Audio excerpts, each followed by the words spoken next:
இங்க வந்ததுக்கு நான் தான் என்ன அடிச்சுக்கணும். என்னம்மா நீங்க இப்படி கோபப்படுற அளவுக்கு என்னாச்சு? இனிமே என்னால ஒரு நிமிஷம் இங்க இருக்க முடியாதுடா. நான் என் வீட்டுக்கு போக கூடாதுன்னு உன் பதவியில ஒட்டிக்கிட்டு இருக்கிற. என்ன என்னமோ பிச்சை போடுற மாதிரி சொல்ற? நீ ராஜினாமா பண்ண நானும் அந்த பதவியில போய் உட்கார போறேன். அது பெரிய மந்திரி பதவி. என்னால இங்க அவமானப்பட்டெல்லாம் இருக்க முடியாது.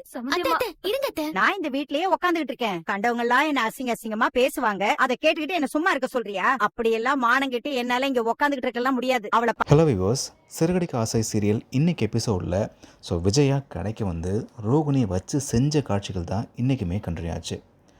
உனக்கு ஆம்பளை வேணும்னா வேறு யாரையாச்சும் தேடிக்க வேண்டியது தானே, என் புள்ள தான் உனக்கு கிடைச்சானா? உனக்குலாம் வெக்கம் கட்ட வழியா அப்படின்ற மாதிரிலாம் பார்த்தீங்கன்னா நீங்களாம் சோத்துல உப்பு போட்டு தான் சாப்பிட்றியா? நான் மட்டும் அங்கே வந்தேன்னா உன்னை செருப்பாலேயே அடிப்பேன் அப்படின்னு கண்டபடி வந்து ரோகிணியை திட்டுறாங்க. இந்த கடுப்பில் ரோகிணி பார்த்தீங்கன்னா சிசிடிவி கேமராவை உடச்சிட்டாங்க. அதுக்கப்புறமா ஹாஸ்பிட்டலுக்கு ரோகிணி வந்து கிறிஷை அழைச்சிட்டு வராங்க. அங்கே முத்து மீனாவும் போகிறாங்க. கிறிஷு வந்து தனக்கு தலைவலி அதான் வந்தேன் அப்படின்னு சொல்ல, எதனால் தலைவலி வந்துச்சு அப்படின்னு முத்து கேட்குறாரு. அது கிறிஷு வந்து அம்மா பாட்டி கூட சண்டை போட்டால், மனோஜ் அப்பா கூட ஃபோனில் டென்ஷனாக பேசினா தலைவலி வரும், சிந்தாமணி பாட்டி கூட பேசும்போதும் எனக்கு தலைவலிக்கும் அப்படின்னு சொல்கிறான். இன்னொரு பக்கம் மீனோட அம்மா வந்து அவங்களுக்கு தெரிஞ்ச அந்த சர்க்கிளில் விஜயா ஒரு கொடுமைக்கார மாமியார் அப்படின்னு எப்பயோ சொல்லி வச்ச ஒரு சின்ன விஷயம் இப்போது ஒரு பிரச்சனையாக மாறுது. இந்த விஷயத்தை வச்சு இப்போ விஜயா பிரச்சனை பண்ணுறாங்க. நான் வீட்டை விட்டு போகிறேன் அப்படின்னு சொல்லிட்டு இருக்காங்க. இப்போது முத்து என்ன பண்ணுறாரு, எனக்கு ஒரு 2 நாள் டைம் கொடுங்க அப்படின்னு கேட்குறாரு.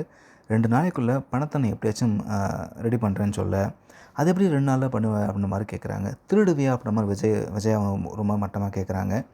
உடனே கடுப்பான முத்து, எனக்கு திருடலாம் தெரியாது, உழைக்க தான் தெரியும் அப்படின்னு சொல்கிறாரு. அப்படி இல்லைன்னா நான் உழைச்சி சம்பாதிச்ச 2 காரையும் அந்த வேனையும் விற்றுடுவேன் அப்படின்னு சொல்ல, இதை கேட்ட மீனாவுக்கு செம்மையாக ஷாக் ஆகுது.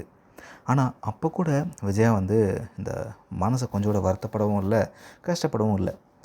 நாளைக்கு எபிசோட் ப்ரோமோவில் பார்த்தோம் அப்படின்னா ரவி மனோஜ்கிட்ட போயிட்டு எப்படியாவது கடனை வந்து அடைக்கணும், நீ வாங்கின கடனுக்கு முத்து வந்து கஷ்டப்பட்டுருக்கான், இப்போ உன்னால் எவ்வளோ தான் தர முடியும் அப்படின்னு கேட்குறாரு. அதுக்கு இந்த மனோஜ் பார்த்தீங்கன்னா, என்னால் பணம்லாம் தர முடியாது, அதான் அப்பா வந்து எனக்கு இந்த சொத்தில்